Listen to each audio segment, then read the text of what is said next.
Welcome to J.W. Castbroting. Hey everybody, my name is Jake, and welcome to a special live edition of this channel. I'm a former Jehovah's Witness, current live streamer, current guy who wishes that he had gotten that haircut earlier because my hair looks weird, but I was going to do a scripted rebuttal to this, but I decided to just kind of react to it live. I've got a lot of thoughts, and I mean, check this out. I've got notes. I've got handwritten notes, which you really can't see. They're totally washed out. But they exist. I don't know what to tell you. These notes exist. And this is going to be a more structured stream than I normally do. We're going to talk about the new January JW broadcasting, January 2025. In case you're watching this in the far-flung future, which presumably you are watching this, you know, in kind of like a future documentary about the downfall of Jehovah's Witnesses. And it all started here, really, on this stream today. I'm going to be interacting with chat. This is a live episode, but for the most part, I'm going to kind of try and stay on target. We've got a lot to get to. I wanted to react to this live because I watched this thing last night, and it really got me worked up. I was really kind of shocked at how gross a lot of this was. It is hosted by Mr. Gary Bro, one of our favorite Jehovah's Witness guys to keep track of. He's a governing body helper. And in fact, Gary Bro is a lot of things. Let's get a little taste of who Mr. Gary Bro is. You, if you're new to the channel, you might not know that we've got a stable of guys. We've got the governing body. They're the leaders of Jehovah's Witnesses, the top brass. But the governing body, they have helpers who we call governing buddies. And I would say that probably the most famous governing buddy is Gary Bro. And he's most famous for this leaked video that I'm just going to play. Does there have to be an orgasm for it to be considered masturbation? Suppose a brother starts rubbing his genitals against a pillow. He gets an erection, but stops before having an orgasm. Is he masturbating? Yes, again, because he's deliberately stimulating himself, whether he has an orgasm or not. Now, you might have wondered, did I really need to have the awkward silence before and after? That's a question only a new person to this channel will be asking. But that's Gary Bro. He is a Watchtower higher-up, and he is not just a higher-up.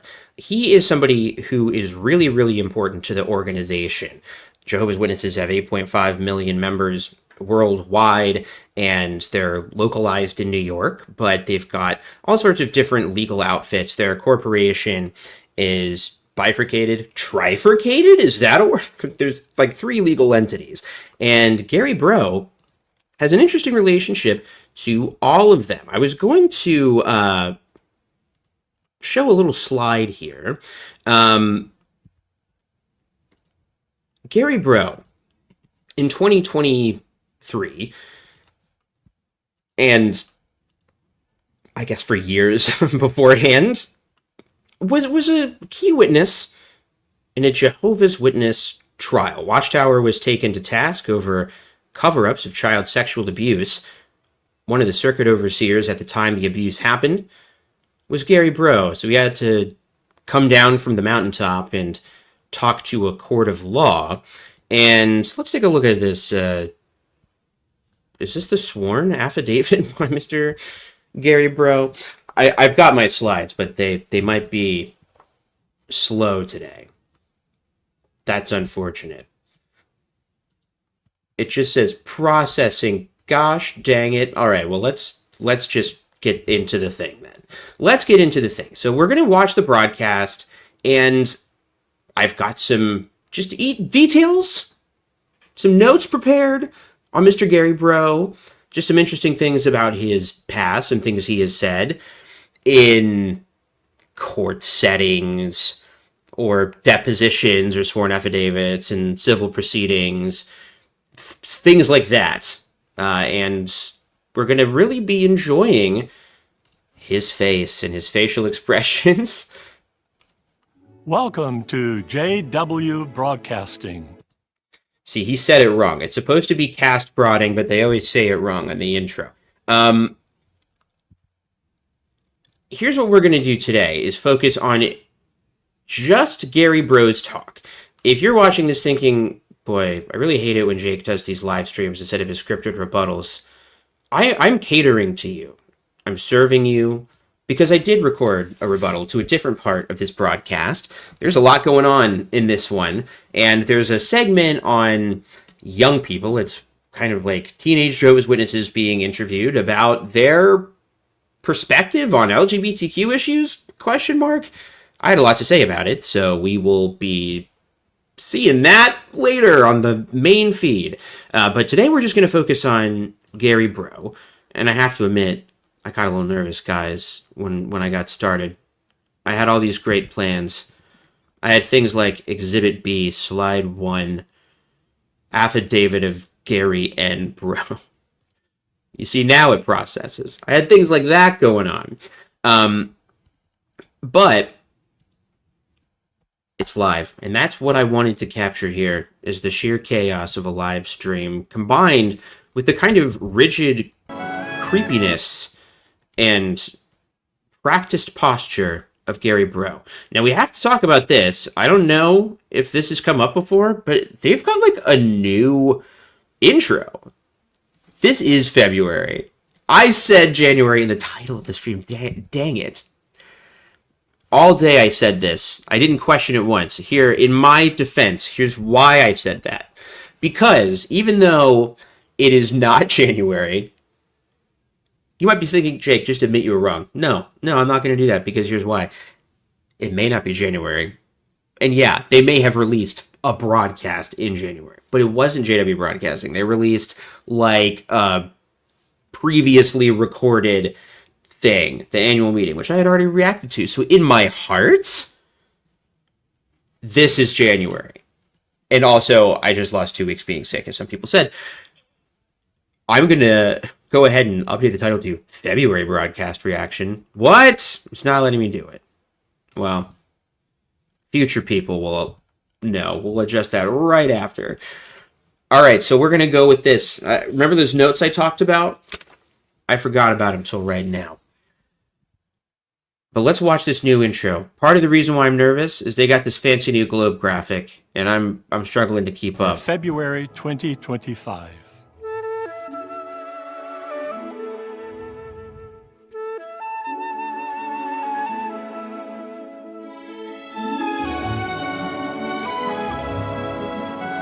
Yeah, lots of hugs.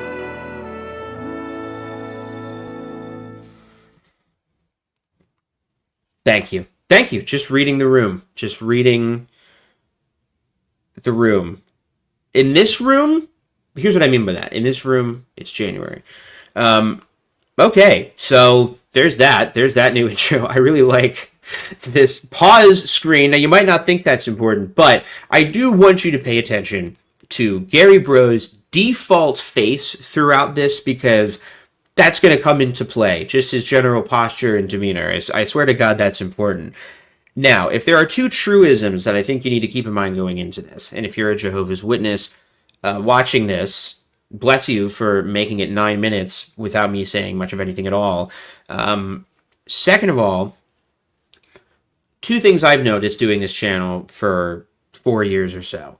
One is that when Watchtower leadership in the broadcast and their talks, when they say Jehovah or Jesus in a leadership capacity, they mean the governing body.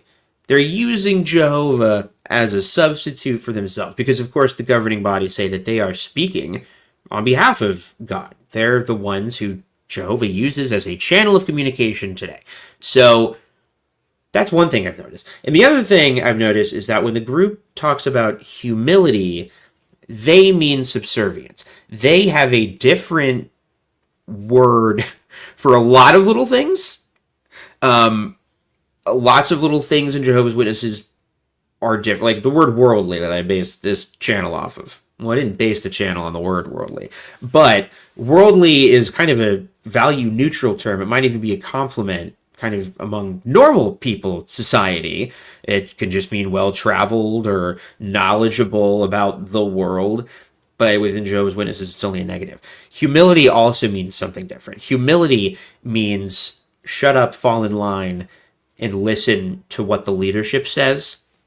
If you think I'm wrong, well, let's just check me on this. Also, shout out to Kim Silvio, who is trolling me, and I refuse to apologize for my bad apology. Or wait, no, I didn't apologize. I stuck to my position of not being wrong. It really is January in spirit. Overlapping month durations. Considered who is the greatest example of humility?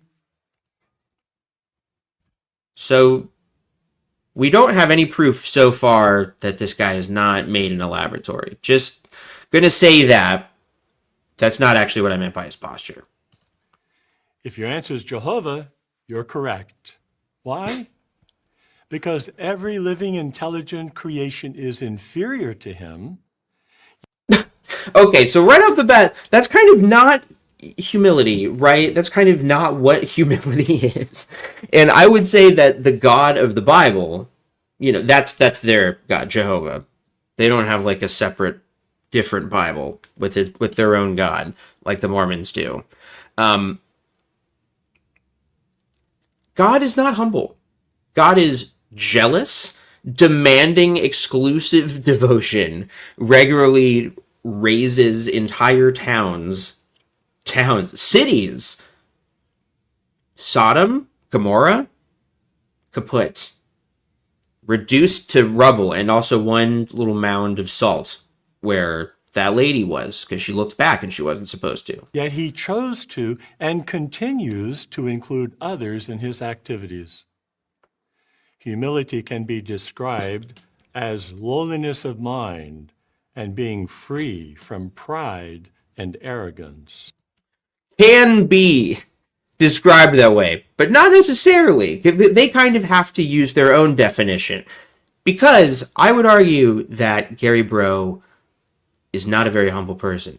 Now, I am on YouTube, so by definition, it's illegal for anybody on YouTube to describe themselves as humble. You're not allowed to do that. As soon as you start a YouTube channel, you're not humble anymore, just on some level. And I think, Gary Bro, we got to acknowledge you're on camera in front of 8 million people telling them how to live their lives. I don't know if that's humble. I don't think it's bad, but I don't know if it's humble. But maybe that's unfair. Maybe that's unfair.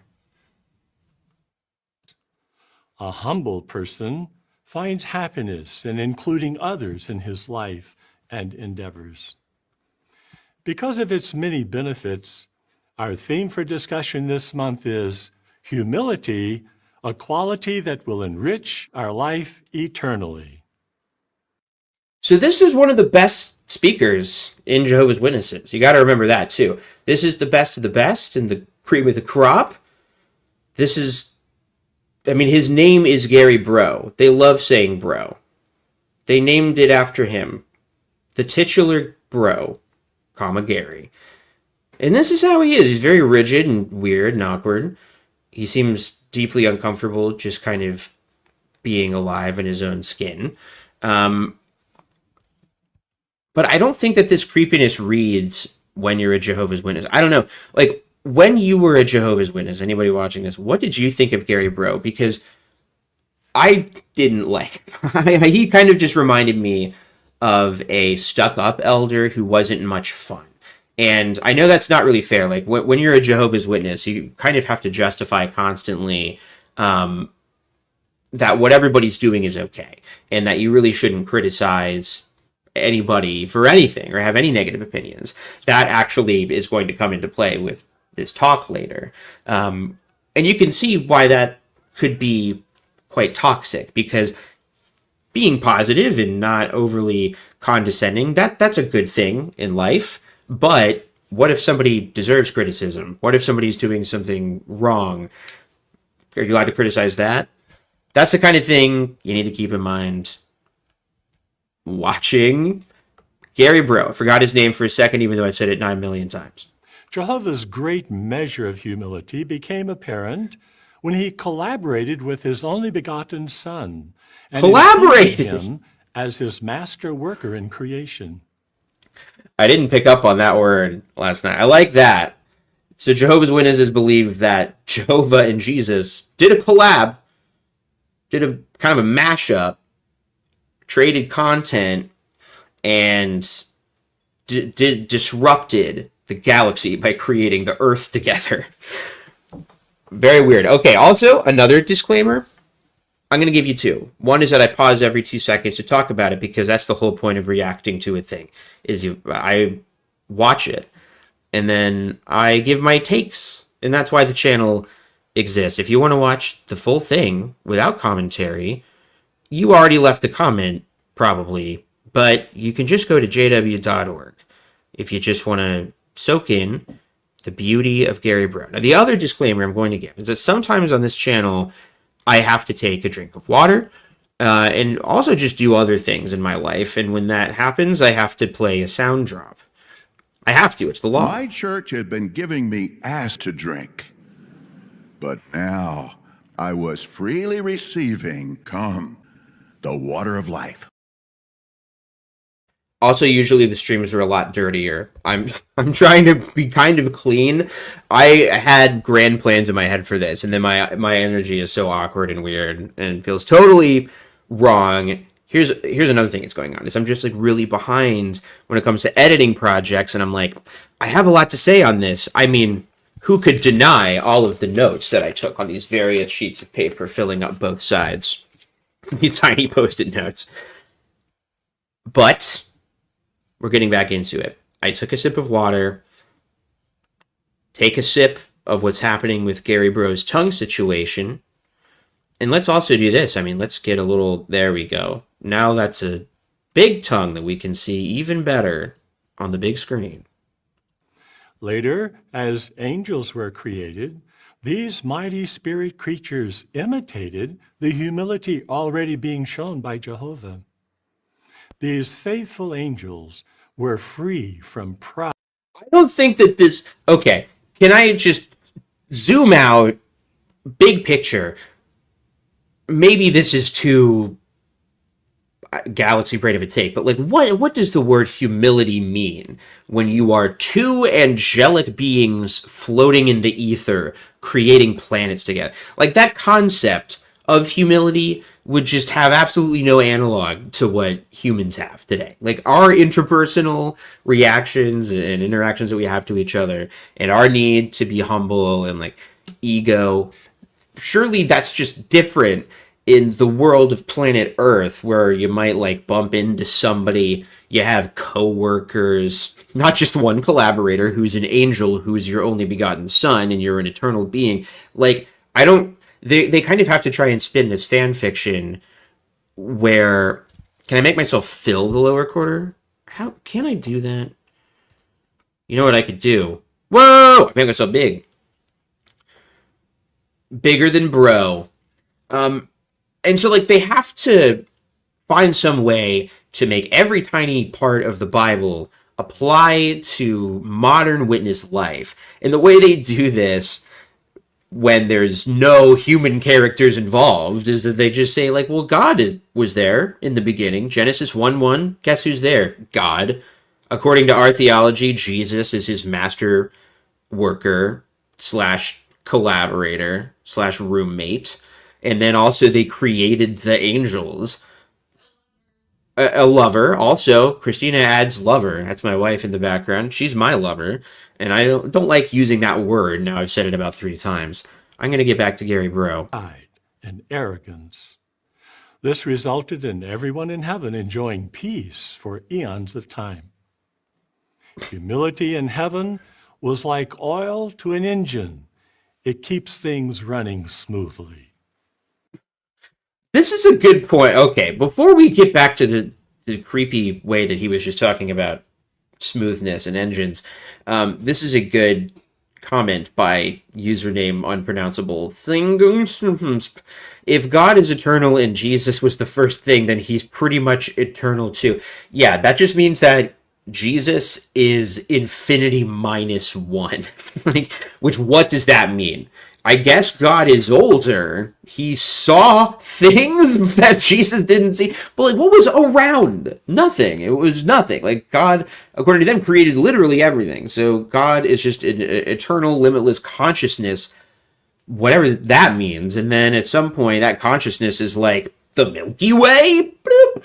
And then, or however he does that, however God makes the Milky Way, just sort of like paints it divinely, like kind of splatter paint for the stars. And then he's like, I'm going to make a sun. I don't really know what that is yet. He's not going to look like a human because I haven't made that yet. I'm just going to make another one of me, a clone, kind of. And because I'm all-knowing and all-powerful and have the power of foresight, I know that I'm going to one day kill that sun on a stick after I create planets that I haven't gotten to yet. Okay, you can really spiral if you think too much about the Bible. It's much better to just have someone nice and normal like Gary explain it.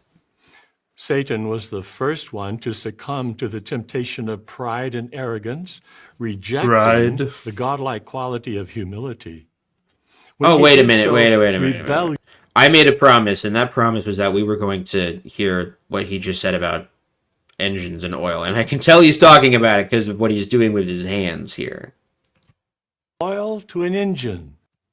Everyone in heaven enjoying peace for eons of time. Humility in heaven was like oil to an engine. It keeps things running smoothly. This is just this is just made up. That's made up. Humility in heaven was like the oil that made the engine run. We don't even know, like, what does that concept even mean in heaven? Like we were just talking about. All of us together, were having that great conversation that made a lot of sense about how humility is kind of a nebulous concept when you're two angels in the sky. And then, yes, as Austin Howley says, humility is now just the lube that makes it possible for the building team on Project Zone Planet Earth. Like, the reason why they're doing this is because they want witnesses in their brain to think of heaven as an organization, and they literally call it a heavenly organization now. Like, they imagine that God has a heavenly government. We can look at pictures of it later if somebody reminds me. And that the government in heaven, which is a real location where God lives and made his son, that just kind of works. Similarly, in some way, kind of analogous to Jehovah's Witnesses. So that's what Gary Bro wants the members to be picturing in their head. Is like, even God, that eternal being, had to be humble when he worked with his son when they were constructing the southern hemisphere of the globe. Kind of odd. Bit odd. Satan was the first one to succumb to the temptation of pride and arrogance. I also just want Satan. The way that Gary Bro says Satan is weird. I've been trying to... I tried to futz around with a Gary Bro impression earlier. I couldn't quite get it. Satan, everything he says sounds like it's having a hard time coming out of his skin suit.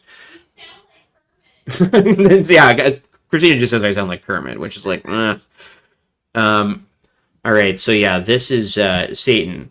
Satan did not have humility. What Satan should have done was he should have been totally satisfied being a fellow construction worker with God on their building project for all eternity, but instead he had an idea and wanted to ask some questions to Adam and Eve.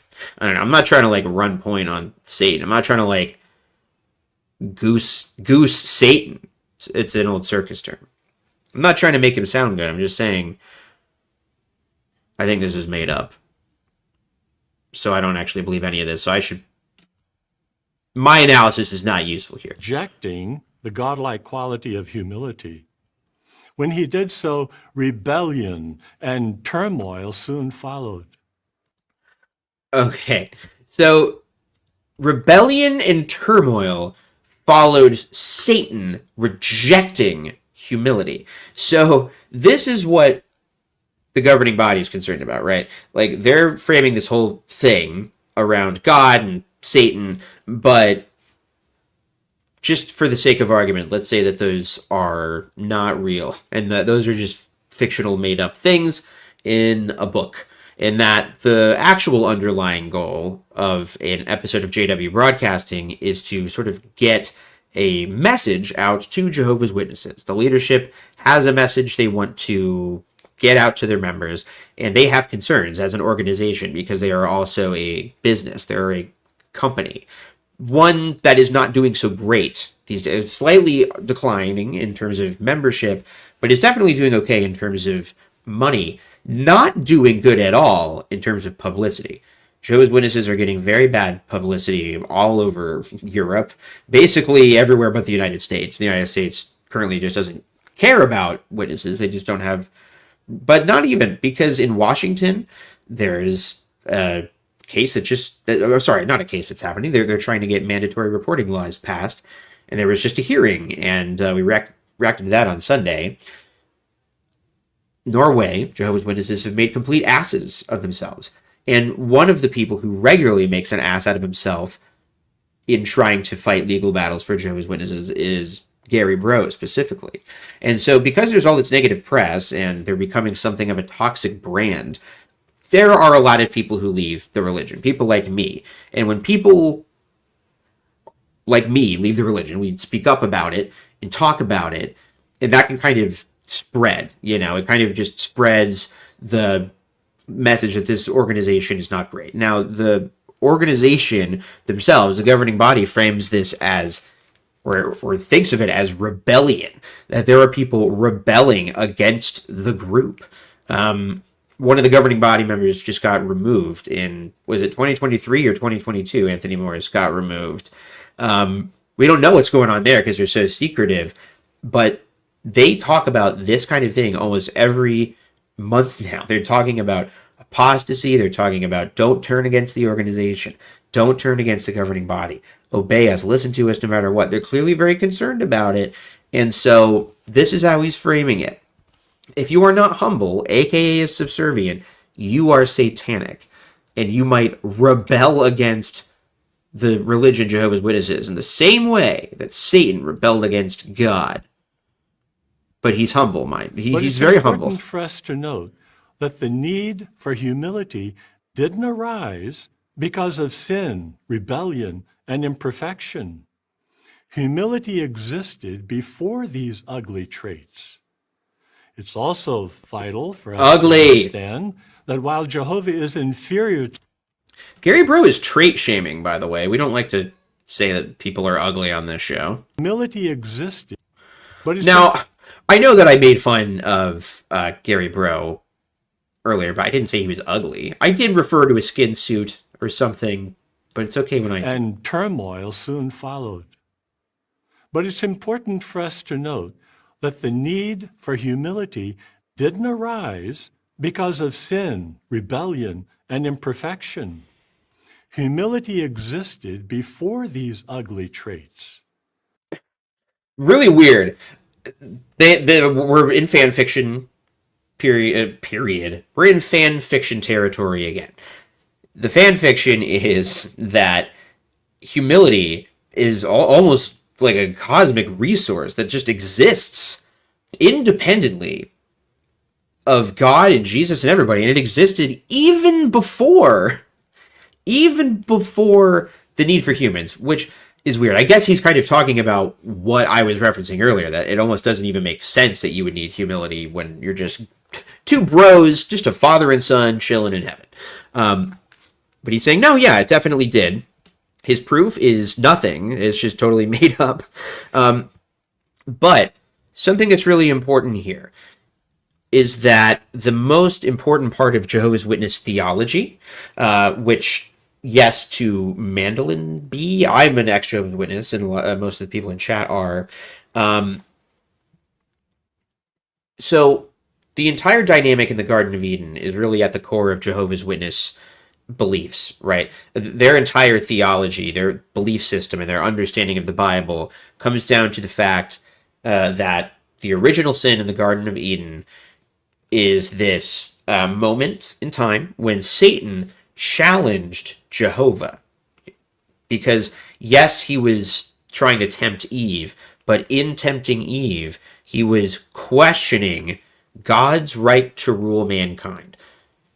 According to Watchtower, Satan was effectively saying, God doesn't deserve to tell you what to do. You should just do what you want. Don't listen to his silly rules about that tree and what kind of fruits you should be eating and what shape the fruit is, but that's a whole other thing. So that's their understanding, right?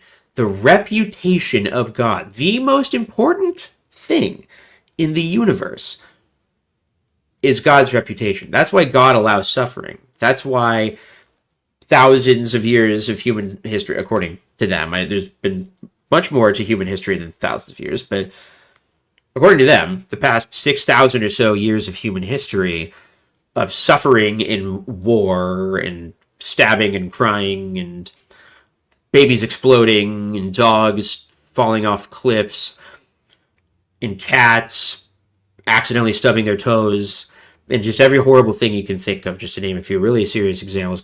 All of that is because God is allowing suffering to prove that Satan is not better than him. They're like, Jehovah's Witnesses believe that God allows suffering because God doesn't rule the world right now. Satan does. Satan rules the world. God's letting Satan rule the world as a part of a grand cosmic contest. That's all a little confusing. But the important thing is that, according to Jehovah's Witnesses, the most important thing in the entire world is God's reputation. But think about that in relation to what we were talking about earlier. When they talk about Jehovah and the organization and the fact that heaven itself is this organization, they're talking about themselves. So their biggest concern, Jehovah's Witness leadership's biggest concern, is their own reputation. And I think once you start thinking of the group that way, everything they do starts making a lot more sense. Not total sense, because they lack self-awareness, but that's what he's talking about here. The reputation of Jehovah's Witnesses. It's also vital for us to understand that while Jehovah is inferior to no one, that's not the case with us. Jehovah knows that the quality of And also the governing body are inferior to no one. Now, they would say that they're inferior to Jesus and Jehovah, but we can't really check with them. They don't answer your calls. They're invisible. You just got to kind of read their books and read between the lines. And really, actually, the best way to know what Jehovah and Jesus want you to do is to read stuff that the governing body wrote. So that's how you really know what's going on. humility will help us in our imperfect condition. For example, it will help us to imitate him, to faithfully serve him, and to survive the end of this system of things. Yes, Jehovah knows that humility will enrich our lives today. No. I can't let that slide. We got to hear that. Yes. Humility will enrich our lives today. Come on. System of things. Yes, Jehovah knows that humility will enrich our lives today and eternally. What, Wally? That's not possible. You got stronger when you hit the like button? I got stronger when Wally showed up on my stream. What's going on, my dude? Life under God would be so boring. Here's the tell. Hey, this is my wife. That's not a commenter. That's my wife. Life under God would be. Well, I know. That's what's so weird. Is they're like, God does rule the world through his heavenly organization, which oversees Jehovah's Witnesses. So if you want to get a chance of what God's leadership is like, join Jehovah's Witnesses. But this is what God's leadership is like. This is who God appointed, actually. Like, Jehovah wants Gary Bro right there on screen talking to you just like this. This is part of Jehovah's plan, is Gary Bro saying this stuff to you. Important this endearing quality is to Jehovah when we read Psalm 45, verses 3 and 4. Jehovah gave these prophetic instructions to his kingly son before the great battle in heaven. Okay. Now that was important. I have that. All right. So I wrote that on my notes. 4 minutes 11 seconds in. Says heaven funny. You can't see that, but I wrote that. And he does say heaven funny. You hear that? It does something interesting. To his kingly son before the great battle in heaven. Heaven. Just, I don't know. Kind of chew on that. Chew on the way he said that. Strap your sword on your side, Ooh. O mighty one, in your dignity and your splendor. Strap And in my your splendor, what? Go on to victory. Ride in the cause of truth and humility and righteousness. These verses describe Jesus Christ.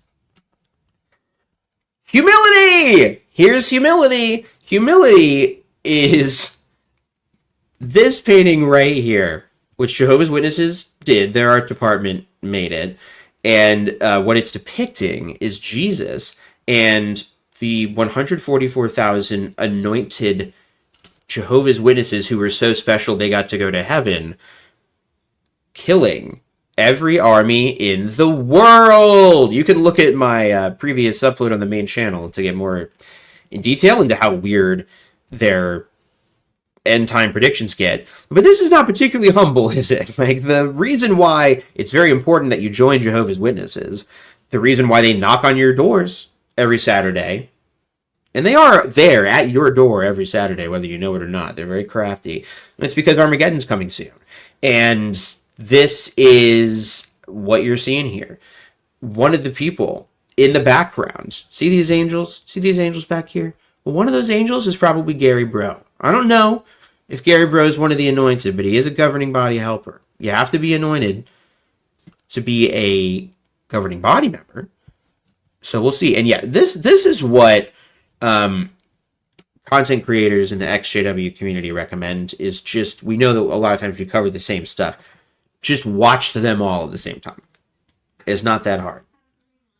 Have 3 monitors out. You might think, well, okay, I'll have one on my phone and then one on my TV and then one on my iPad. No, get 3 monitors side by side. We do Easter eggs. If you sync up me and Wally's videos and overlay them, you will see, it's sort of like when you watch Wizard of Oz with Pink Floyd's Dark Side of the Moon.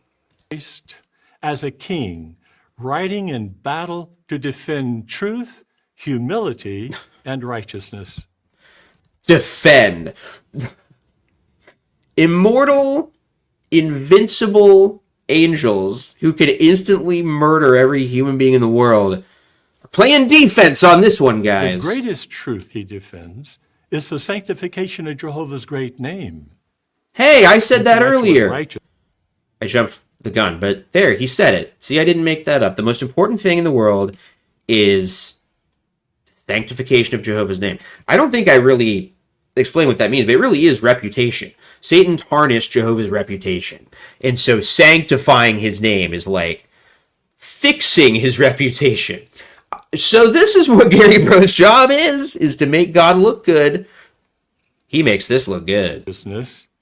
He supports Jehovah's standards. As a reference to Will right Smith and wrong. Men in Black. And in the case of humility, he restores it to its rightful place among all intelligent creation. Jesus has already reaffirmed these timeless standards in heaven. Soon he'll do the same for the earth, with the commission to save only those who are humble and obedient. Our developing and displaying humility, then, is essential. Okay. On this note, let us take a little break and see Peach real quick and a wifey. Hello. This is our puppy. Wait, get in camera, Peach. Wait, this way. Yeah. Everything's reversed in the camera. I got confused. It's like we're in a mirror. I'm looking at the peach in the mirror. Our spiritual paradise is a place that has many harmless animals. Now, what do we mean by this? What we mean by this is that Peach is here. Woohoo!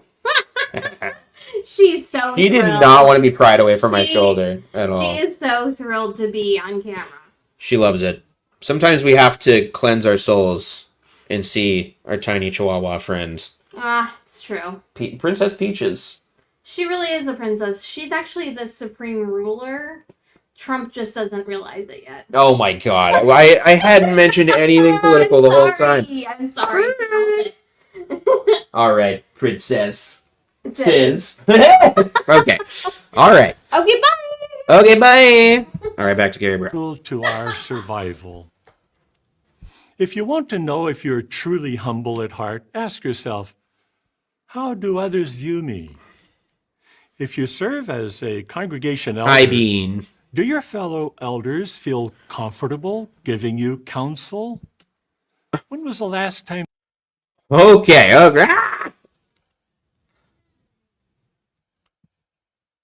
Do your elders feel comfortable giving you counsel? Now, that's an interesting question. He's giving really inside baseball direction to Jehovah's Witnesses. I want to catch this again real quick. If you serve as a congregation elder, do your fellow elders feel comfortable giving you counsel? When was the last time they did so? Okay, so he's commanding JW elders. So on a local congregation level, your individual congregations of Jehovah's Witnesses, those are your higher ups. He's saying you need to be humble. You need to be able to accept counsel, criticism from other elders. But Gary Bro is also an elder, right? Neener. That's why his tongue's sticking out. You're an elder, Gary Bro. How comfortable do you think elders are going up to Gary Bro and giving him counsel, perhaps on his incredibly creepy demeanor when he licks his lips like, no, if you have a pillow between your legs, I really can't do it. I mean, he's got a singularly weird voice. How did you react? If you're serving as a pioneer, do you endeavor to learn from those with less experience? Do our loved ones and our family feel that we really consider their opinion on matters? Now, if your family are ex-Jehovah's Witnesses and they're therefore excommunicated and shunned, then you don't need to worry so much about their opinion. I just like... No, let me finish. Let's hear the rest of this. Opinion. Why are questions like, This is a... Okay. That's kind of a perfect example of the Gary Bro vibe, isn't it? really consider their opinion on matters? All right, check this out. This is his default face, right? So this is his default face. Pay attention to people's default faces. You should. I'll tell you something about their personality. How do people just kind of carry themselves at a neutral level? At a neutral level, this is Gary Bro's face. Does this look like a humble person to you? He's got this like smug, angry superiority. Like when he starts talking, he gets like mad. His face gets all contorted and angry. Look at this. Is this a humble, awkward pause? Why are questions like these He winded up. He like did a big wind up with his tongue and his head and his spine. important? Because a truly humble person will make a realistic assessment of himself with such questions. Why is that? Because humility is directly related to honesty. A truly humble person would do all the stuff that I'm saying on this TV show that I have. That's what a humble person would do. A truly humble person would listen to everything that the governing body says. Don't you think? Don't you think that's what a real humble person would do? And even just like the idea of God being humble. And like, because his standard is like, you know who's not humble? Anyone who dares question me. Anyone who dares question me is not humble. And probably they're worthy of destruction. He did read one, right? Well, he read a Bible verse. It didn't actually have anything to do with anything. Yeah, he also has these kind of showy rings and cufflinks and a tie that reminds me of Dippin' Dots, which is unfortunate because you know what? I like Dippin' Dots. but I don't want to lick Gary Bro's tie. And I think it's weird that people keep bringing that up as a thing for me to do. True humility enables us to see ourselves as we really are and to honestly admit all of our weaknesses and failures. Well, then, okay, so, by the way, Gary Bro shouldn't have any problem with this. He shouldn't have any problem with anything we're doing here, because this is just criticism. We say it differently here on Altworldly. We don't criticize. We criticize and do criticism. He's just accepting my counsel, hopefully. Now, his demeanor in this moment tells me he's a little skeptical of what I'm saying. Yeah, true humility, as opposed to humility. If you lick Gary Bro's tie, is that pornea? Okay. Does that mean that we have to play another fun clip that isn't fun at all? To keep clean before Jehovah, you have to fight against homosexual behavior. Satan is desperately promoting this perverted practice.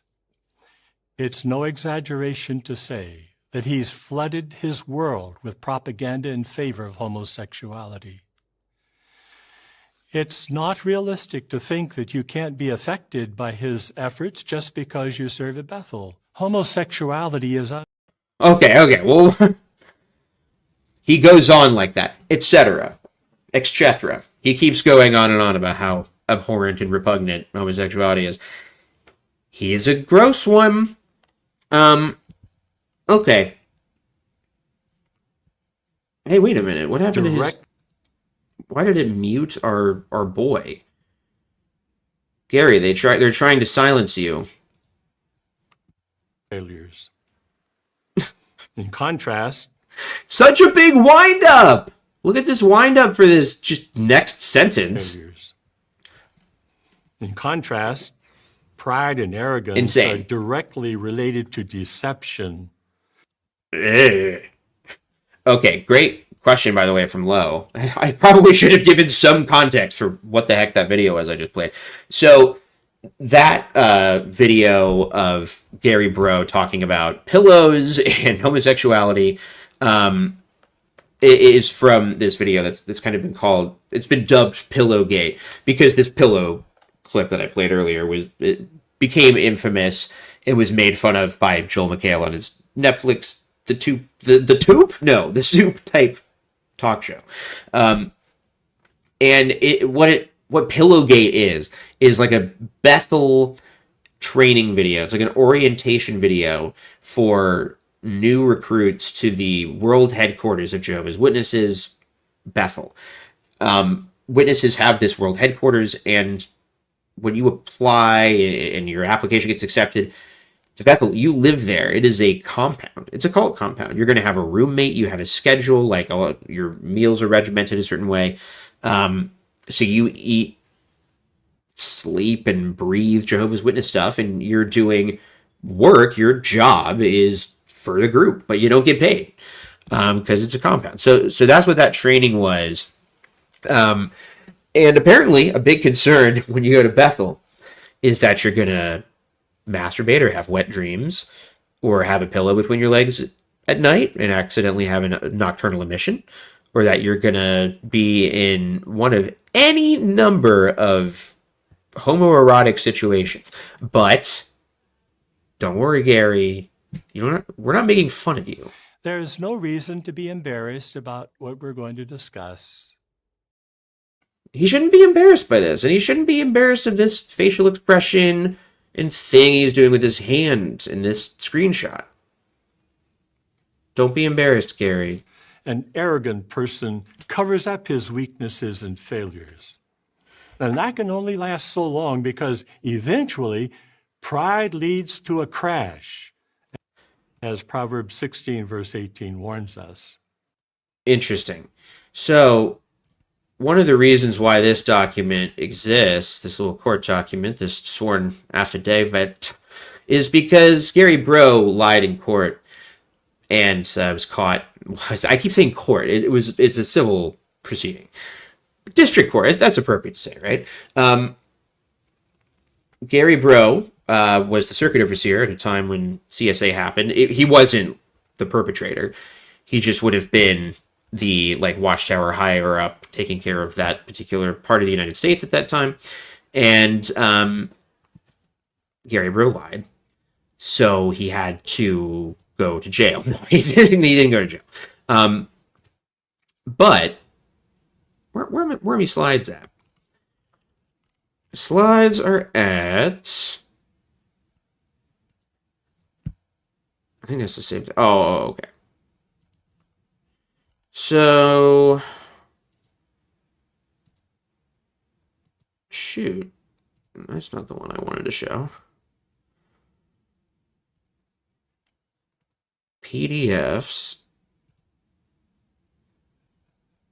Oh, that's the other thing. Daggone it. All right, let me just open it in a preview screen. The slide thing on StreamYard, it just never works right. Daggone it. Hold on one moment, please.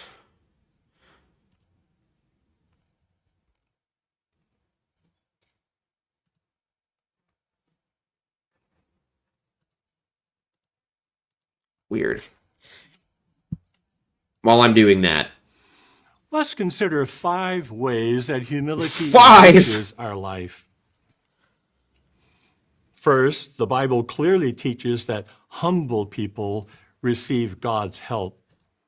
One example is it's obvious, okay? It obviously teaches that. Be humble, idiot.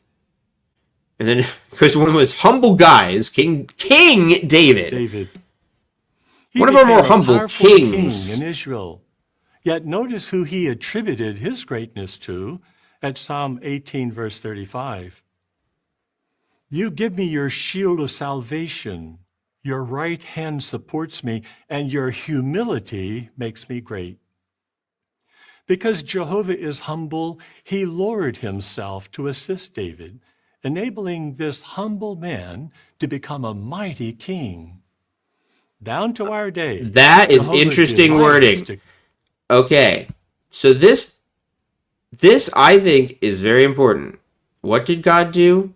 He lowered himself and allowed this humble man to become a mighty king. Jehovah is humble, he lowered himself to assist David, enabling this humble man to become a mighty king. Okay, so you might recall, if you're a fan of the channel, what do the governing body think is going to happen when they get to heaven? They're going to be princes and priests and fellow kings with Jesus. The imperfect men will be made into mighty warriors, mighty spirit creatures, mighty warriors. Where's that clip of Sam Hurd? God dang it. There you go. So, not super humble. Because remember, he's going to be doing this soon. Just any day now, Gary Brew is going to be in the background with a sword, ready to chop off the heads of this little army that we're seeing in the background. What's up, Bosef? This is Bo. He's one of our more rambunctious kitties. Okay. So I think we're seeing some spirit leakage, to quote the elephant graveyard. He's projecting. The governing body are very worried about their own reputation. They're worried about people getting too big for their britches. We talk about britches sometimes on this channel. What's up, yo? Oh, Bose. He wants attention, and he's distracting me. At Psalm 18, verse 35. You give me your shield of salvation. Your right hand supports me, and your humility makes me great. What? Makes me great is how he ended that sentence. I don't know if you can say humility makes me great. The Bible is stupid. Because Jehovah is humble, he lowered himself. Wait a minute. I received a very important super chat. Thanks to Derek Maverick. 499 who says, LOL, I got DF'd out of Bethel for gay stuff right before Pillow Grindr is popping there. Whoa. Did you ever run into other like Bethelites on Grindr? Also, everyone is functionally anonymous. Whoa. So glad to hear you're thriving now. Yes, our future kings. Okay, so this is what Satyros is saying. Like, the governing body are thought of by the leaders as future kings in heaven who will co-rule alongside with Jesus. So, not humble. Oh, please do send me the tea to my email, exjwfaq@gmail.com. If you've got some good Bethel stories, seriously, oh my God, this sounds very important. I need to know this for a to assist important project. enabling this humble man to become a mighty king. Down to our day, Jehovah delights to come to the aid of his humble servants. Have you not felt him stoop down, as it were, to help you? This is not a healthy way to think of your life. Like, just the way that you are taught to think of yourself as a Christian is like you're worthless. You are worthy of absolutely nothing. God should stoop down to your level to give you some just kind of invisible, like, you can do it, little guy. Because that's all the Holy Spirit's doing, is saying, like, you can do it, little guy. Just keep going. You just, like, pray for strength to get through trials.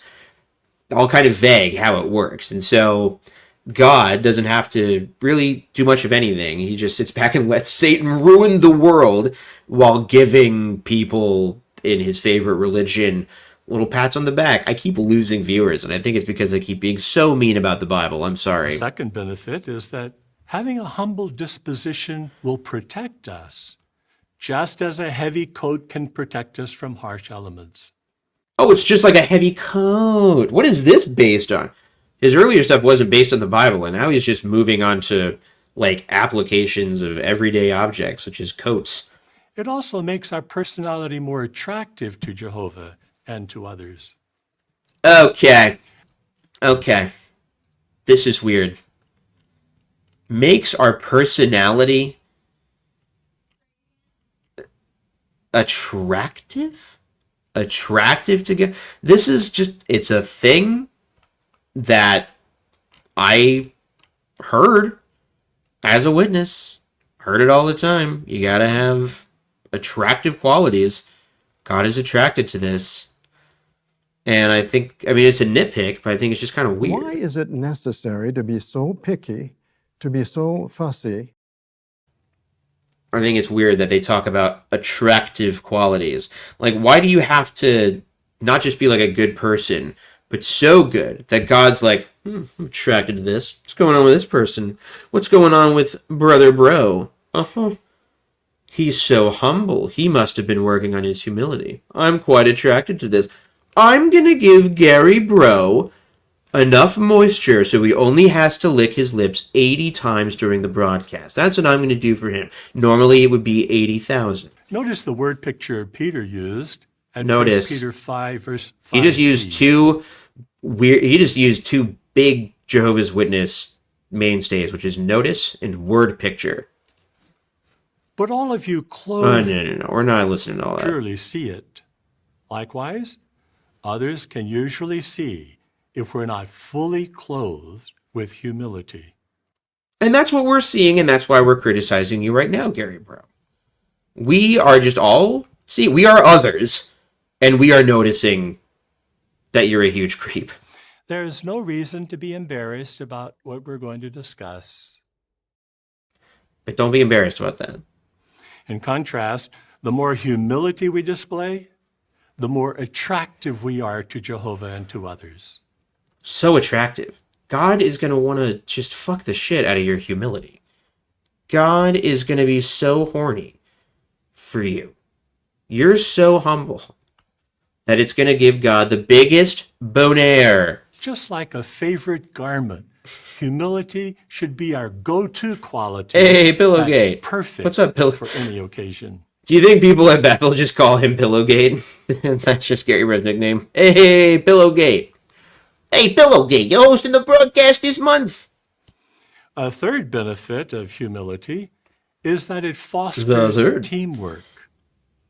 When Teamwork. coworkers apply Philippians chapter 2, verse 3, they're able to enjoy productive collaboration.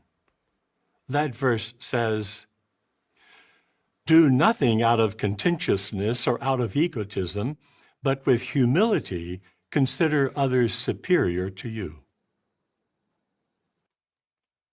Okay, so the suggestion that they keep making is that if you're not humble enough, God's not going to bless you. He's not going to give you his Holy Spirit. Your life is going to suck. So that I kind of have a hard time wrapping my mind around that. I was trying to work this out in my brain because one of my notes is like, you need to be humble to get God's help, right? And one of the only ways you could not be receiving God's help is if you're not humble. But isn't thinking, like, if you don't receive God's help, maybe it's because you're not being humble enough. Maybe God's trying to teach you a lesson. Like, you need to work on your humility before I will help you. But isn't it kind of not humble to think that you deserve being helped by God? But so what do? You just say, "Oh, Jehovah, your undeserved kindness, we know that we are dust and we don't deserve your love. You could kill us instantly with that big boner we read about in the Bible when you get attracted to people. And I want you to get a boner when you hear my prayers, Jehovah. So please make me humble." So it just doesn't really make any sense in your brain, because it's like, I need to be humble so that God will answer my prayers. And then if you don't hear your prayers answered, you're like, well, maybe I'm just not humble enough. It's just like, that's not a good space to be in your brain. Hot take. When we appreciate that everyone is superior to us in some way, we'll be more inclined to listen to their suggestions. Okay, so now I think this is it, right? This is what, and this is not in my notes, but Gary Bro just said that we have to, wait, what did he say? We have to be open, we have to see others as superior, right? That everyone is superior to us in some way. In some way. Everyone is superior to us in some way. So I think what we're hearing is that I need to find a way that Gary Bro is superior to me. And then he can write in. I said my email earlier, Gary. You can write me at exjwfaq@gmail.com and tell me how I'm superior to you. Because obviously, literally everybody in the entire world is better than you in at least one way, right? So I think Gary Bro is better than me at his posture. I will say that. Like, I'm slouching right now. And I'm wearing a chair that, like, there's just no reason. I could have the perfect setup. I could have great posture, but I don't. And Gary Bro thinks a lot about his posture. And so he does that better than me. He is superior to me in that way. So I look forward to hearing back. Sound off on how Gary Bro is superior to you. We'll be So he more can jerk off to inclined it to later. listen to their suggestions. Humility promotes cooperation, not competition. Humble people see others as resources and contributors, not rivals. Consider a single There's no rivalries in Bethel. Never, never, never. musician. By himself, he can generally only produce the sound from one instrument. However, as a member of an orchestra, the entire music performance is enriched. Like, what is this? Orchestras aren't inherently better than solo artists. What is it, like, worse to just only be great at playing the violin? You have to play in an orchestra to get the time of day from Gary Bro. A humble musician finds contentment in A little collaboration, orchestra. even if that places him in the background. He doesn't aspire to receive all the attention of a solo performance or to play so loud he drowns out his fellow performers. Oh. One translation renders humility at Philippians 2, verse 3, to be self-effacing. This means to make ourselves inconspicuous, working in the background Is that what's... I don't know if that's what self-effacing means. and avoiding the limelight. I guess so. That's It like is. a photographer who takes portraits of others instead of himself. And as he Is that what that's like? He's just saying things. Being humble is like taking pictures of other people but not yourself. That's not true. There are serial killers who do that.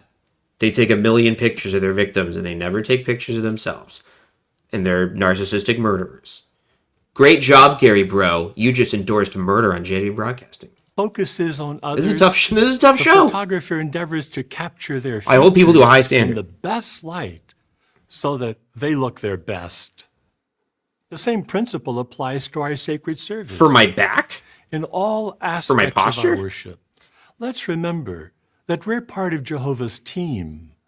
By all of us humbly cooperating together, will be useful to Jehovah in accomplishing his will. Our humility will put others in a favorable light with God and with others. A fourth benefit I don't know. It's just like there's nobody who can possibly criticize the governing body. One of the things that I mentioned in an early video of mine that was a big crack in my like armor in terms of Jehovah's Witness beliefs was there was this really infamous talk that Anthony Morris, the turd, gave. He's a former governing body member, Anthony Morris, right? He gave this talk once that was really nuts, that is infamous and all Jehovah's Witnesses go by. He went on a really crazy homophobic rant and talked about how, like, tight pants make you gay. A sentiment that Gary Bro shares, I assure you. You can watch the Pillowgate videos. And I was watching that talk as just a rank and file member thinking, if I gave a talk like that as a witness, I would never be allowed to give a talk again because it was so unhinged. But who's going to tell Anthony Morris that he needs to cool it?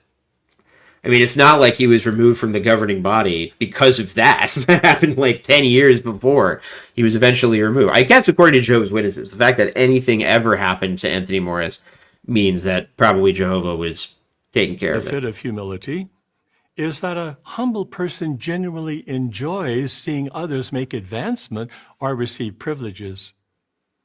John the Baptist is a good example in this regard. He humbly acknowledged that Jesus' ministry would keep on increasing as his own work would keep on decreasing. Is that humility or is that just prophecy in the Bible of a true thing that happened? Well, okay, a true thing that happened. But like that's the events of the account, is that Jesus' work increased as John's decreased. I mean, like, I don't know. It's tough to take this stuff seriously as an argument when the only argument is ever like the Bible says that Jesus was humble, but it doesn't. But just pretend that he was in heaven, invisibly, when he was up there creating the earth with God, which it also doesn't say he did. How did John feel about that? Seeing the advancement of Jesus moved John to say at John 3, verse 29, "My joy has been made complete." Like John, humility allows a brother to be an overseer at one time and one being overseen at another time. This is just hell. This is just corporate cult hell. Yeah, by the way, Jehovah's Witnesses are definitely supposed to seek privileges. It's a little weird because they don't call it rank in the organization. Like, they wouldn't say that a circuit overseer is higher ranked than an elder. He is. He has more power than an elder. But they wouldn't word it like that. They would say that the circuit overseer has more privileges of service. But having more privileges does put you in a more visible and enviable spot in the organization. if you climb high enough, you can get to be where Gary Bro is and give talks on camera for the membership. So, like, I'm sure that Gary Bro at his local convention will occasionally push a mop or, like, go to a hall cleaning once every 3 years. But this is also just weird. Like, how about just be normal? Just be normal. If you follow the golden rule and treat others the way they want to be treated. Or how about, I would want to be treated this way, so that's how I'm going to treat others. How about that thing that Jesus said? Like, why do you need to do all of this constant gnashing of teeth? Well, it's because it's not about humility. It's about just obey no matter what. Know your place. Don't think that you know better than us. Actually, don't think, period. If you have the privilege to pictures serve as like a this. congregation elder, can you see how this spirit would benefit your entire elder body? Yes, okay, thank you, Knowing Carrot, because this is the whole thing. Like, elders do this so that people will see that they're doing it, and they'll get credit for being humble. Like, that's why you do it. Now, there are good elders who really care about this stuff and really will kind of, I don't know, give themselves 40 lashes in some way and be like, you know what, I'm going to step back and I'm not going to do stuff in front of the congregation only. You know, I'm going to go and clean the Kingdom Hall when no one else is there, just so I know that I did it. I'm not going to get any credit. I'm going to do this thing. No one knows what Jehovah. But that's not how it works. It's always people putting on a showy display of how humble they are so that they get credit for being humble, so that they can be considered to be a Jehovah's Witness in good standing, etc. A fifth benefit is that humility helps us to endure opposition. A humble person doesn't feel he's above being reproached. He's able to endure unpleasant situations and not. Okay, so this is where it gets disgusting, right? Because what Jehovah's Witnesses are doing right now in every single court case that they're involved in a grand jury investigation in Pennsylvania. They're currently trying to pass mandatory reporting laws in Washington. They were just defunded in Norway. There's looking into their funding in Canada, like all of this stuff. And they do feel like they are above this. Their entire argument is, when they go to courts, the argument that they make to the secular governments is that this stuff doesn't apply to them. They shouldn't have to do anything. They're above it. How dare you even accuse us? You just don't get it. You don't understand the way we do things. Come here. Bo, come here. And any amount of holding them to account, like any consequences for their actions, any sanctions, anytime there's a negative report in the media, meaning reporting true things that they did, including crimes, they view that as persecution from Satan. Not very humble. Not accepting the counsel, now is it, Gary Bro? Absolutely ridiculous. It's like, for example, I'm going to very unhumbly and with a showy display wave around my $10 bill that Anthony Ryan just gave me. Thank you so much, Anthony. Small thanks from Surviving and Thriving XJW. DF'd in 1998 at 18, never looked back. Love your channel, brother. Thank you so much. Man, that's a trip. 1998. I can't talk. Good Lord. Retaliate if Jehovah permits him to suffer adversity. Okay. Doesn't retaliate if Jehovah permits him to suffer adversity. So, like, why isn't, from their perspective, the courts, right, like the secular authorities, the Bible says, were put in their place by God. They were put in their relative positions by Jehovah, right? That's why they're obedient to the secular authorities. So why is it that they don't view getting sanctioned or defunded for mishandling child sex abuse cases, the most reprehensible crimes imaginable? Why don't they view that as a reprimand from Jehovah, since he's the one who put those governments there in the first place? No. Situations and not retaliate. Humility helps us to endure opposition. A humble person doesn't feel he's above being reproached. He's able to endure unpleasant situations and not retaliate if Jehovah permits him to suffer adversity. But yeah, Jehovah's permitting them to suffer the adversity of having to pay survivors of child sexual abuse within its church. Nope, they feel they're above it. How dare you do that kind of thing? It's absolutely disgusting. We will close this out with a dramatic reading of Gary Bro's stammering being caught in lies in a deposition. But let's watch the rest of this absolute garbage. We have the example of Jesus as highlighted at 1 Peter 2, verse 23. There it says, "When he was being insulted, he did not insult in return. Yeah. Himself to the one who judges righteously." What helped Jesus to endure? Humility. He didn't think, "Do you know who I am? I shouldn't have to suffer like this." They do that. They do that in court. They're like, do you understand that we are Jehovah's actual witnesses? You understand that we are witnesses of Jehovah? Yeah, that one, Big Papa in the sky. They are outraged and above it, and they are absolutely retributive. They go after people. They try and out their identity if they're trying to whistleblow anonymously. They will try and attack and denigrate survivors of child sexual abuse. I mean, that's something that they did in one of these cases in Pennsylvania. Witnesses, Jehovah's Witnesses, showed up to the court. They're disgusting paid think tank people, these paid experts that work with groups like Scientology and the Moonies and the Mormons and the Witnesses.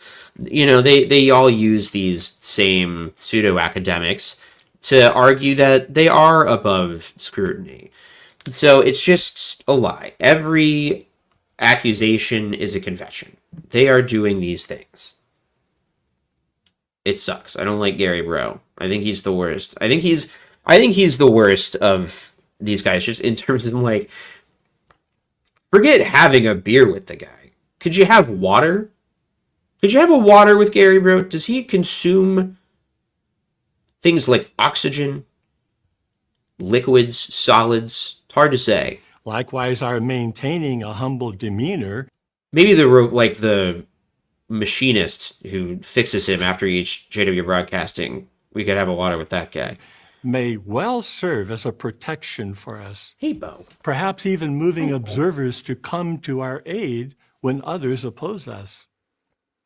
We've just talked. This is weird. I think this is so strange. What is this scenario? Let's think about this. Serve as a protection for us. Perhaps even moving observers to come to our aid when others oppose us. Okay, humility can be a protection because when others start opposing us, like, I don't know, in the last days, Great Tribulation, Armageddon, at any time, just by being humble, onlookers and passersby are going to be like, hey, no, not that humble man. That's a Jehovah's Witness. I know him to be humble. Do not persecute Gary, my good personal friend.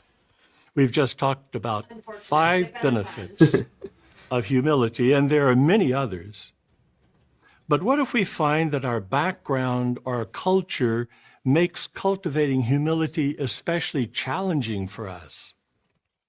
Let's say you grew up in a religion that taught you that you were in the most important group in the world, doing the most important thing in the world, and that God and the angels and Satan were watching everything you do, every little action, to see if it was kind of a point for God's team or a point for Satan's team. And that might make it kind of hard to be humble if you had that kind of background. If this is how you feel, You may be encouraged by the example of a Roman army officer introduced to us in Matthew chapter 8. Incredibly well said by Dan D. They think tax-free should mean consequence-free too. Hey, the cat in this little thumbnail looks like Bo.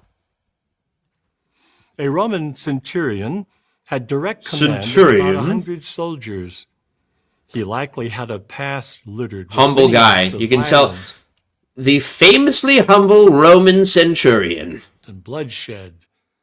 Humility was likely not a quality associated with many officers of this rank. Oh, Let's read the account in Matthew 8, 5 through 8. but it... Like, what is this? I know that I was acting like he was saying that that guy was humble.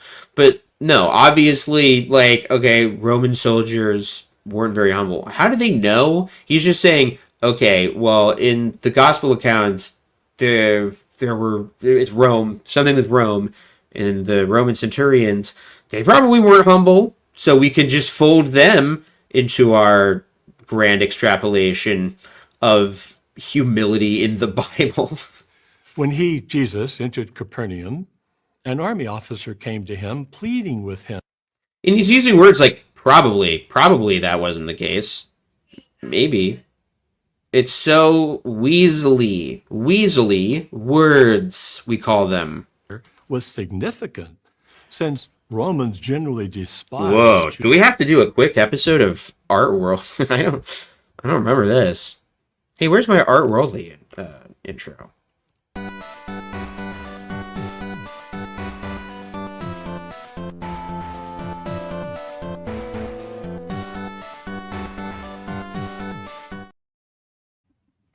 Very good. We do like to appreciate art on this channel. This is a really weird one. I've never seen this before. Is this from, like, the Greatest Man book? I feel like they've accumulated so many images over the course of, like, 150 years or so that they don't have to generate that much new art anymore, but I don't recognize this piece. I'm seeing on Jesus ? I think this is Jesus. They're probably saying, but I already forget because it's late. But we see the lips. We talk about the Twizzler lips when we look at art on this channel. And you can see the very pronounced twizzliest lips on Jesus. And frankly, I think you can see the pronounced lips on these other fellas too.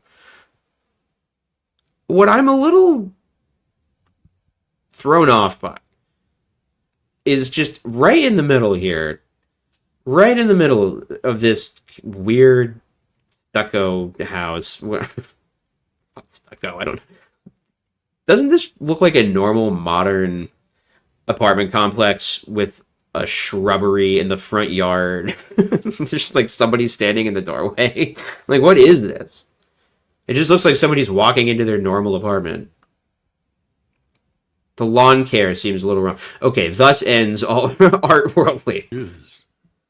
This army officer also said in verse 8, I am not worthy. In other words, I'm not important enough for you to come under my roof. Though unnamed in the Agreed. scriptures, he proved himself to be an outsider.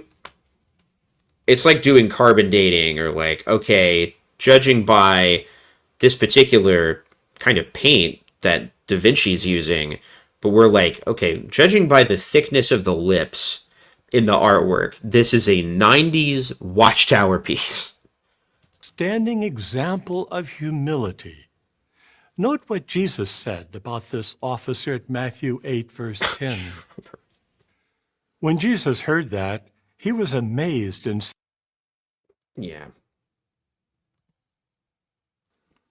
how does this account encourage us? Did it hurt him to say that? Like, is he in pain? Look at his face when he says this. He's like, how does this account encourage us? It looks like he's in terrible, horrible, excruciating pain when he's talking. Look at this. How does this account encourage us? Good Despite Lord. our past, like the army officer, all of us can develop humility. How can we do so? He looks angry all the time. If you have properly developed humility, the creases in your face should not be like permanently adhered into a exasperated sneer. Cultivate a desire to be humble to your very core. Your Frequently very core. remind yourself I'm going to be, dear God, make me humble to my core. Amen. to please God. In Jesus' name you we pray. must be Amen. humble. Also remember that pride and arrogance Now I feel bad. Now I feel bad because I have acid reflux. And if that is true, then I apologize to Gary Bro. What's your med? I'm a lansoprazole guy. Nothing works for me but the old Prevacid. I hope it wasn't just a little bit of the GERD. are traits of Satan. Keep the correct perspective by meditating on your insignificance compared to Jehovah. And pray to Jehovah for help to display humility as he does. Okay, hang on. I want to look at these points. Because sometimes they've got 6 bullet points, but they've actually only got 2 bullet points, if you know what I'm saying. So cultivate the desire for you. So first, to develop it, just want to. Just want to do it. All right? Step 2 is just remember 2 things. This is not a very clean. Step 2, part 1. Humility is good. It pleases God. It makes him happy. Step 2, part 2. Pride and arrogance are traits of Satan, who is God's, I'll say it, frenemy. You know, they were friends. They are now enemies. I'm always rooting for them to get together before Armageddon comes, but I don't know. Step 3, question mark, meditate on our comparative insignificance. And finally, pray for help. So just think about wanting it. Remember how important it is and how satanic it would be not to have it. Next, continue to just think about it and how much you're just a pile of shit and how you're nothing and complete garbage without God. And then finally, just pray to think about that some more. Everything we just said, pray to keep thinking about that. Happiness in marriage requires humility, especially when Thank you. husbands and wives Yes. don't see eye to eye. When a disagreement leads to hurt feelings, Yeah, I did this too. Lava Blue says, I remember praying for the desire for things. Didn't work. Yeah, I had to pray for the desire to start a Bible study because I did not want to start a Bible study. I have to say I was always uncomfortable with, I guess I would have, like, in my mind justified it as like, oh, it's like a big responsibility to bring somebody into the truth. But maybe that was my conscience telling me, don't do it. Or maybe I was just bad at it. But I wasn't good at starting studies, but then I also wasn't really trying that hard. And so I would pray for the desire to start a study. Please make me want to do that. Okay, thanks God. Bye. do we find it hard to apologize? Notice what can help in this episode. Whoa, whoa, whoa, whoa, whoa, whoa.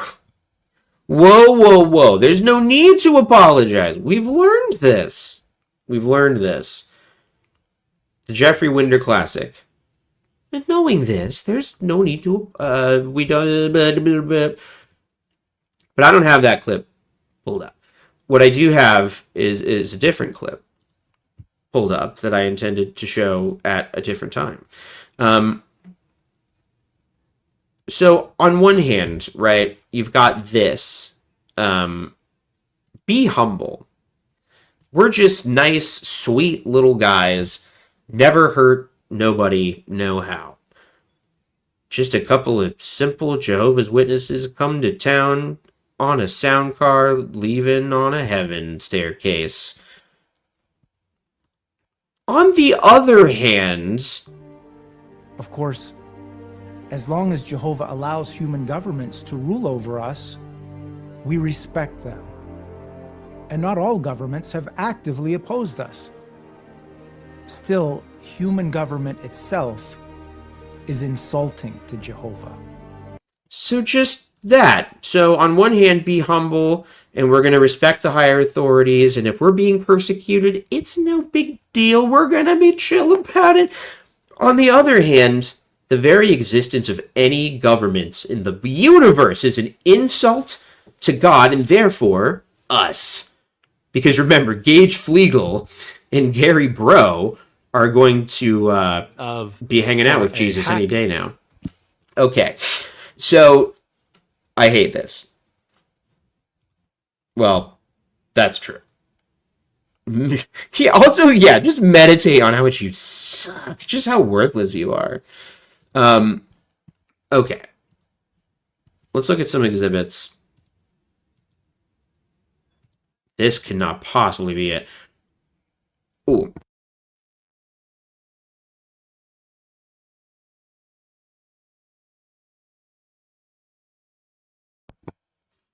So this was something that I found, and I talked about on like a Patreon stream a few months back, this deposition that somebody alerted me to. And if you want to find this and many other documents, go to jwchildabuse.org. Spelled out just like that. That's Mark O'Donnell's website. He is somebody who Watchtower very unhumbly is suing in a cockamamie way, where they've got like several different congregations in Pennsylvania accusing him of violating their privacy. It doesn't really make any sense. But they feel that they are above the law and that there should be zero people reporting on the sex crimes that they hide. And so on Mark O'Donnell's website, the guy who they're suing, you can find all their court documents.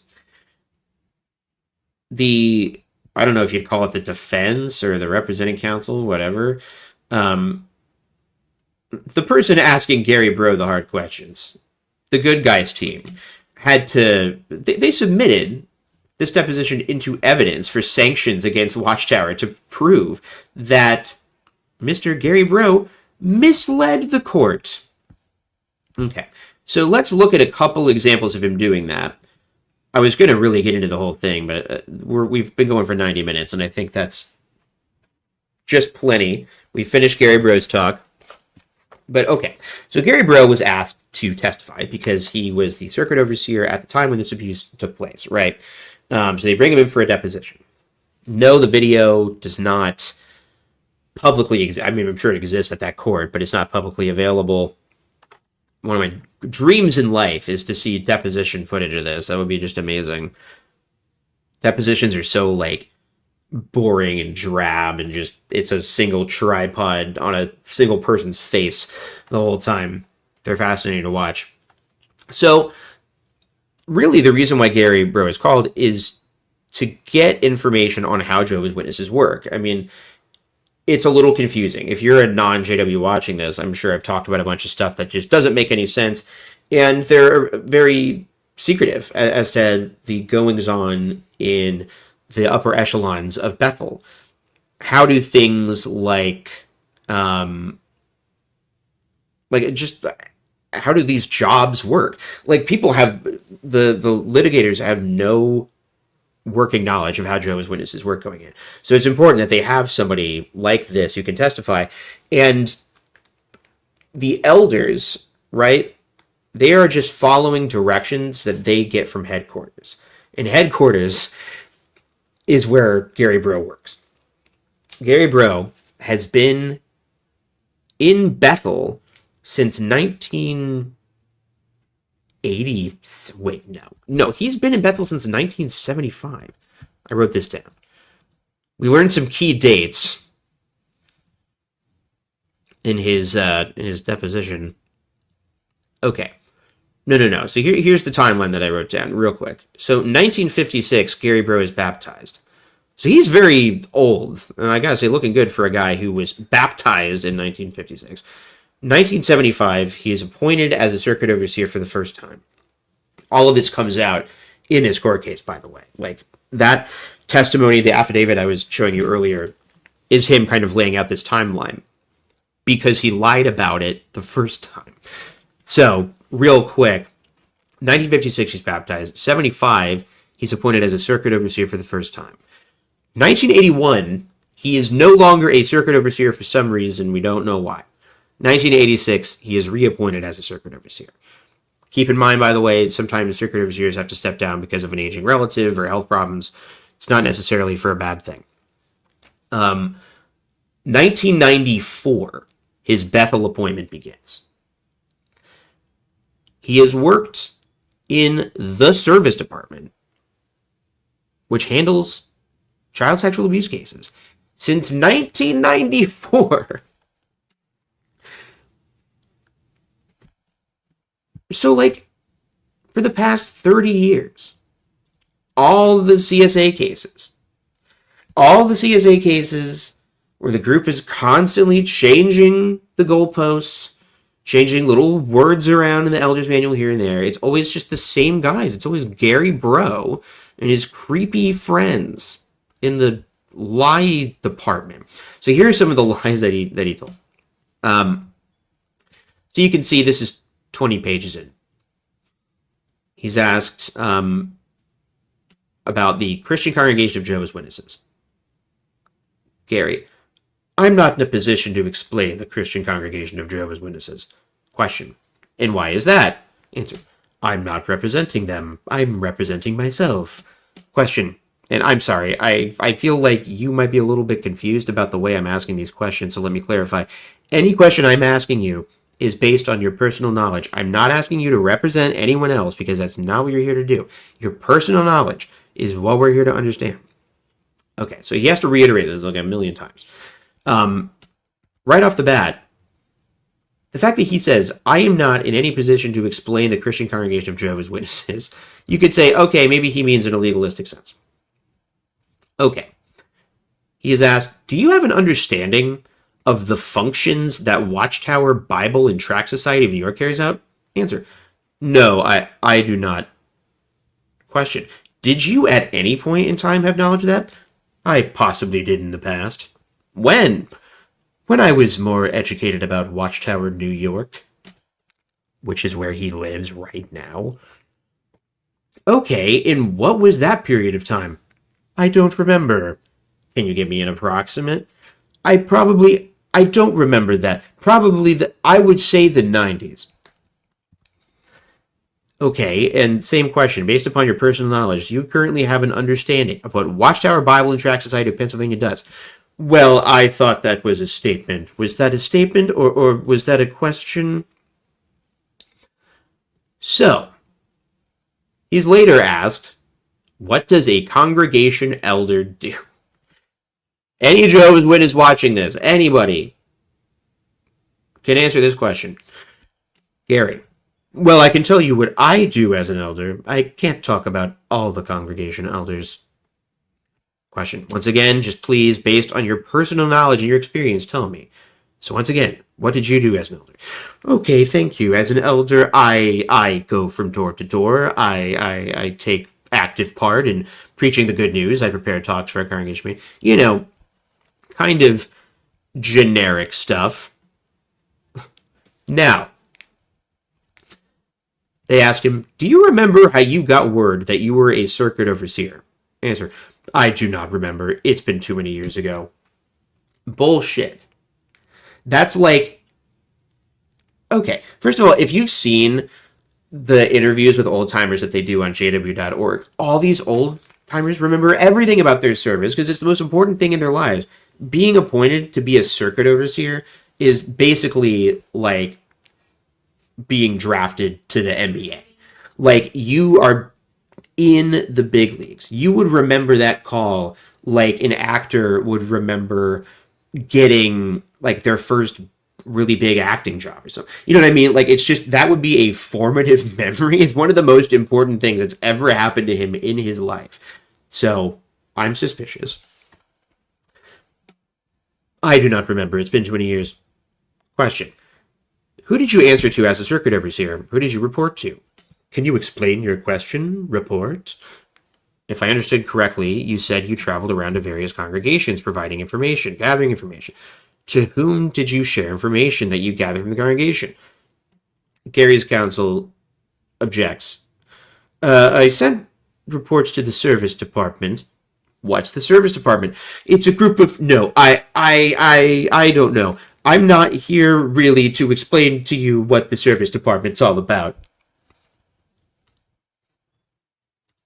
Now, you know why they're asking him, hey, when you were an elder, did you answer to the circuit overseer? Hey, when you were a circuit overseer, who did you answer to? Because the elders would have had to answer to the circuit overseer, Gary Bro, at the time of the CSA case in the 70s, right? And now all elders all over the world have to answer to the service department, which he works in now, but he acts as if he doesn't know about it. Okay.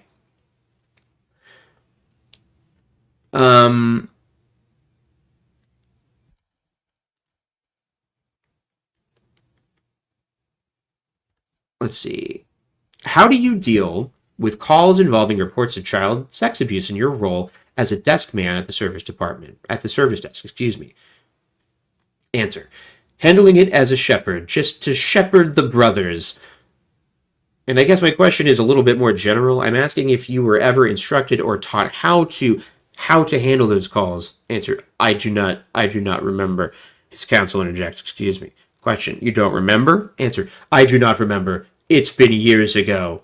You don't know whether you were given specific directions or general guidance about how to handle calls that came in to report instances of child sexual abuse. Objection. Answer. I don't remember directions back in the 90s when I was okay.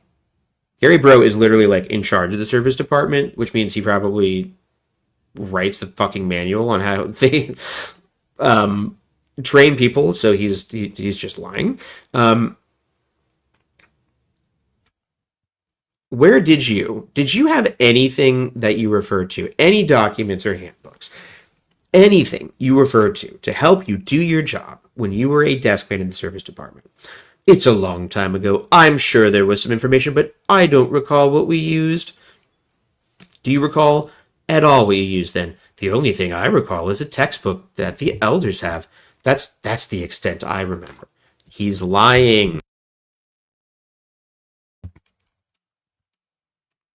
He's lying. So, let me add another slide here. It gets better. So, Gary Bro is like, it starts out and he's like, yeah, I'm just like a guy who works. I don't really know what Watchtower is. That's essentially how it starts. Like, I don't really know anything relevant to anything you're talking about. It turns out this is a guy who knows quite a bit of things. He knows everything that they're asking him, and he's just dodging. He's just lying. And I want everybody to remember that, just generally in life, that slimy creeps just freaking lie. They just lie. They don't have any conscience about it at all.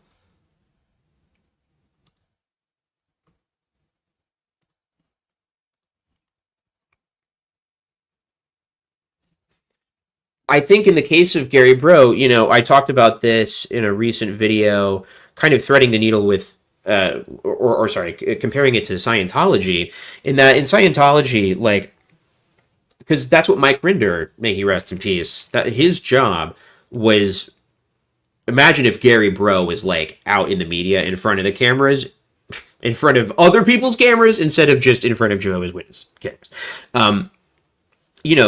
Mike Rinder was in a position where he had to lie for the Church of Scientology, but it's seen as an honor because it's like you're throwing your enemies off the scent. So from Gary Bro's perspective, in my opinion, like, I think he is the hardest of hardcore believer. He seems like he has nothing else in his soul except just Jehovah's Witness stuff. That, like, there's no personality there. And so I think he really believes it, but he's found some way to justify that he lies about this. Is this? Damn it. That's not what I want. I don't want the freaking thing. Sorry, I just gotta find the correct one. It's definitely not Exhibit Q, I can tell you that. Okay, it must be... You know what's embarrassing, guys? Is it's literally Exhibit A. And, I kind of see why it's Exhibit A.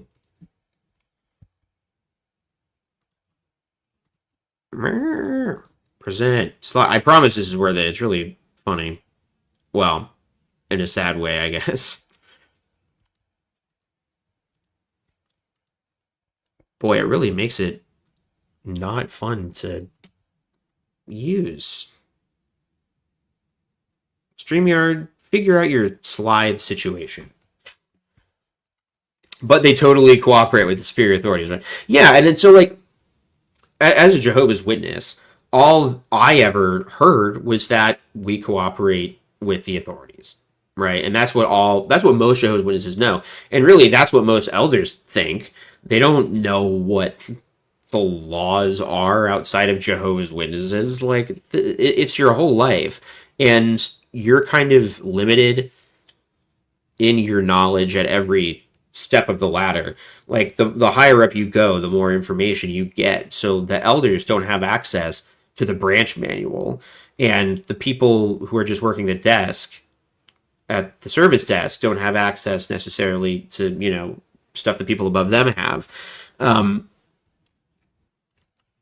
so members just don't know. They don't know that it's this brazen.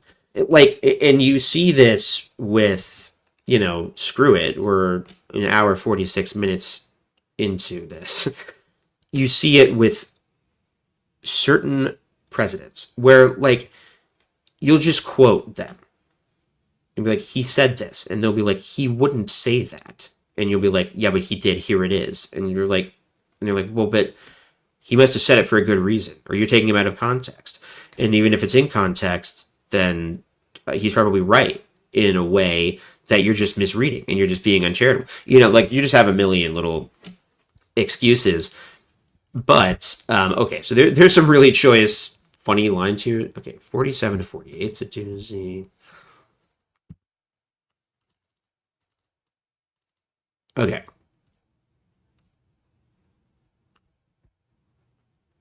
This is the service department thing. We looked at that.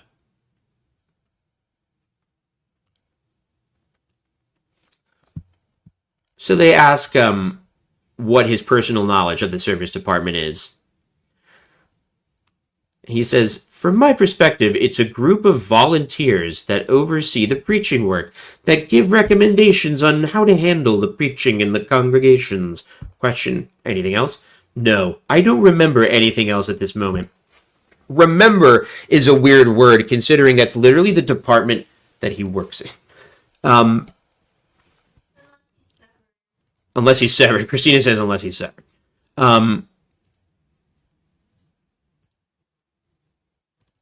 So,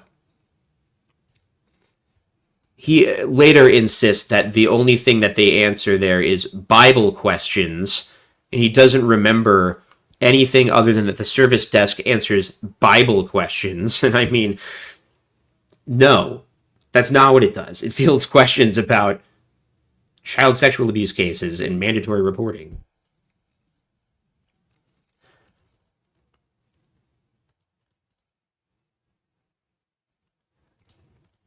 So he starts off, right? Because this is my favorite thing. He starts off and he's like, no, I don't know. I don't really know that much about the organization. I used to be in the service department, and then I was put in the branch department, blah.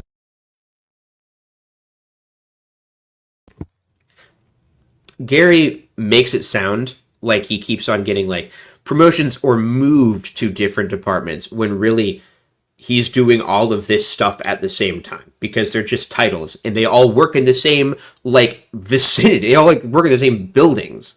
He works in the same building as all these other people. Okay.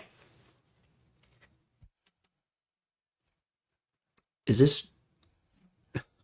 All right. So then finally, after a painfully long deposition, question. And so, if we clarify, Is that the Watchtower Bible and Tract Society of New York? Gary. Yes. How long have you been a voting member? I do not know. Approximately. I don't know. More than 10 years? 23, 13... I do not remember, really. What sorts of... Are you a voting member of CCJW? That's Christian Congregation of Jehovah's Witnesses, one of the many legal entities the group is split into. Yes. How about Watchtower Bible and Tract Society of Pennsylvania? Have you held any role with them? A voting member. Are you currently a voting member? Yes, I am. Okay, and I appreciate you drawing the distinction. So on the legal side, other than being a voting member of CCJW, a voting member of Watchtower Bible and Tract Society of New York, and a voting member of Watchtower Bible and Tract Society of Pennsylvania, do you hold any other roles? Answer, Vice President in CCJW. How long have you been in that role, approximately?